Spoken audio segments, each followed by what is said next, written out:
Boa noite.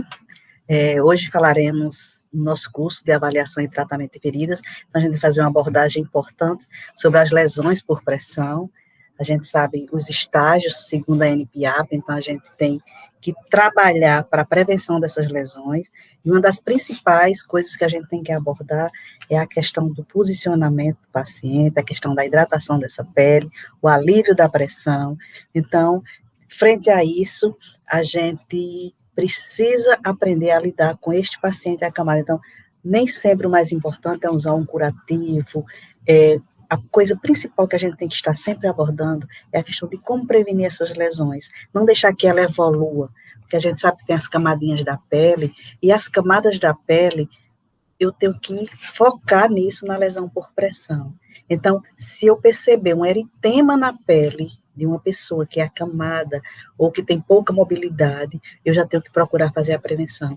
Não deixa que essa lesão evolua, que ela cresça, que ela atinja a derme, a epiderme, e assim profundamente. Então, ela pode atingir ossos, e ela pode se apresentar desta forma aqui, enegrecida, com escaras, que é um dos estágios que a gente fala que é não classificável. Quando a lesão por pressão, ela se apresenta toda enegrecida, que muitas pessoas chamam de escara. Então, escara é essa lesão que você não pode classificar. Ela apresenta 100% de necrose em toda a sua extensão. É diferente de uma lesão que você já consegue avaliar que tipo de tecido ela acometeu. Ou seja, ela atingiu o músculo. Essa lesão, a partir do momento que ela atinge só a epiderme ou eritema, é estágio 1. Se atingiu a derme, ou quando apresenta-se bolha, estágio 2. 3, se ela se estende até a fáscia muscular, ela não entra, até o tecido subcutâneo, ela não entra ao músculo. A partir daí, quando ela excede, ela ultrapassa o músculo, atingindo ossos, é estágio 4.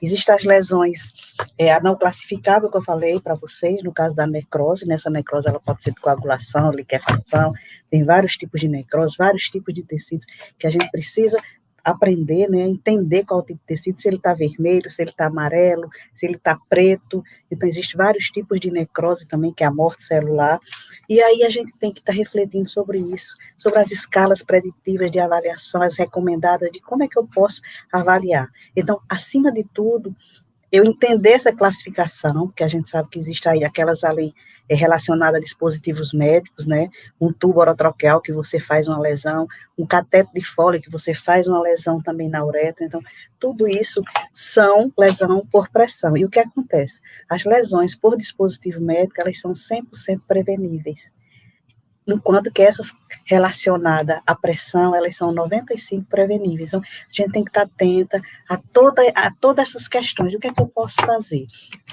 Então, o autocuidado, a orientação aos cuidadores, o próprio paciente, ele precisa ser orientado para que ele possa prevenir essa lesão. E, diante disso, o próprio posicionamento.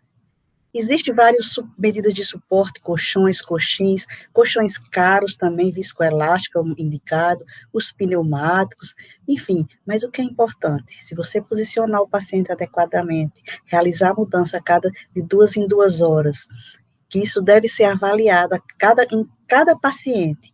E a gente traz aqui, só para mostrar para vocês, justamente essa caminha aqui, ó, um idoso, não sei se vocês podem ver, mas ele está aqui, ó, acamado.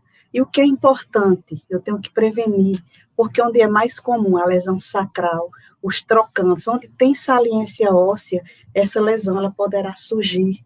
Então, calcânio também aparece, porque tem um osso, se eu deixo muito tempo em contato com o colchão, com a superfície rígida, comprimindo com o osso, então ali não vai haver oxigenação, vai ter uma dificuldade de suprimento sanguíneo, e aquela área vai necrosar, e aí eu vou ter mais problemas, com feridas infectadas e tudo mais.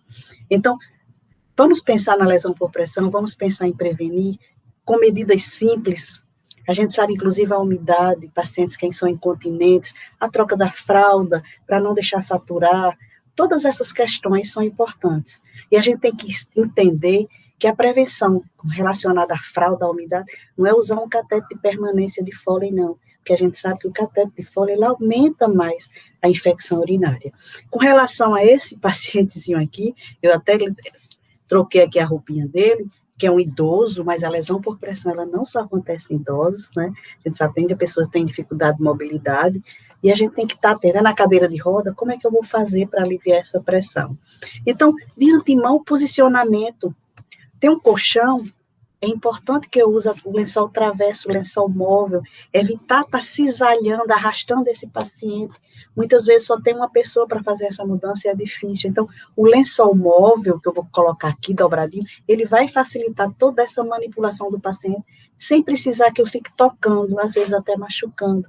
Lembrando que o idoso tem a pele mais frágil, mais sensível, o extrato córneo já é bem diminuído, então tem mais facilidade de lesões por fricção, como é o caso da esquintia. Então, o que é importante, pelo menos inicialmente, eu posiciono esse paciente, olha, a mudança mais ou menos de 2 horas, mas a gente tem uns triângulozinhos, existem várias medidas de suporte, que o posicionamento adequado é que ele fique a 30 graus. Então, lateralizadozinho, ele vai ter um apoio aqui. Se você observar, vai aliviar toda essa pressão. Não ele permanecer sempre aqui, depois eu vou ter que retirar e ir fazendo mudança adequadamente. Então, essa vai aliviar bastante a região sacra. Depois, eu vou mudar o outro lado também, e assim sucessivamente. O que é importante, além disso? Atentar, muitas pessoas esquecem de atentar para essa região occipital. Então, aparece a lesão por pressão aqui, então, às vezes precisa aliviar. Outro fator importante é com relação ao calcânio. Então, o calcânio não se usa aquelas luvas com água. Aquilo aumenta a pressão, existe uma pressão hidráulica. É muito mais simples eu posicionar esse pezinho, aliviar. Então, existem os rolinhos, existem vários tipos, tamanhos, uns que são laváveis, umas espumas mais confortáveis que você possa lavar. É colocar isso aqui e deixar o calcânio livre da pressão.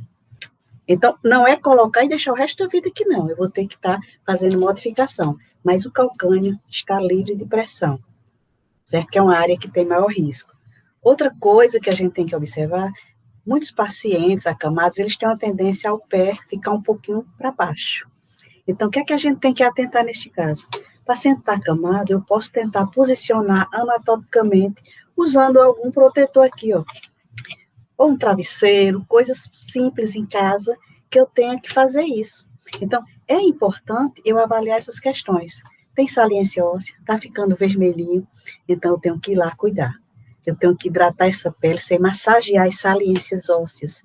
Eu tenho que ver a hidratação desse paciente. Então, são coisas muito importantes que a gente precisa estar atento. Então, essas coisas, a família, o cuidador, ele tem que saber como cuidar. A incontinência urinária é um fator de risco também. Então, não deixa esse paciente saturado muito tempo com a mesma fralda. Tenta fazer uma higiene sem muita agressão a essa pele. E é isso. Até a próxima.